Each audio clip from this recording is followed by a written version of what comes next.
Распространяя газеты по почтовым ящикам. Не успел я раскинуть пару штук, выбежал милиционер в шортах, в гражданской одежде, махнул какой-то бумажкой и сказал: вы задержаны милицией. Долго сидели на скамейке, ждали ОМОН, вызова ОМОН. Они приехали, говорят: нам некогда. Нет, завезите, я сейчас все равно на дежурство. Я в милицию завезите, а я сейчас приеду и буду разбираться, протокол составлять, и что поймал такого злостного нарушителя закона. Я считаю несправедливым, что в России разрешены белорусские газеты, а в Белоруссии, видите ли, нет. Я считаю, это незаконно. Назначили 20 минимальных. Когда у меня пенсия 680 тысяч, эти 20 минималок мне всю жизнь придется платить.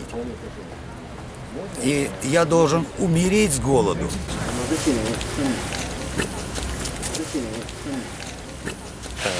Ну что, судебный процесс, конечно, очень интересен, особенно прозвучавшая фраза, правда, она прозвучала, когда меня уже удалили с судебного заседания, непонятно за что, о том, что, учитывая большую общественную опасность, какую же общественную опасность предоставляет для государства, для местных властей газета «Витебский курьер», в суде пояснено не было. Этот суд был необычен чем? Что к материалам дела были приложены документы за подписью замначальника УВД Витебского волисполкома полковника милиции Попкова Владимира Ивановича, в котором он утверждает, что российское средство массовой информации, законно распространявшееся на территории Республики Беларусь до 6 февраля 2010 года, не требуется этому изданию разрешения на распространение в Республике Беларусь, выдаваемое Министерством информации Республики Беларусь.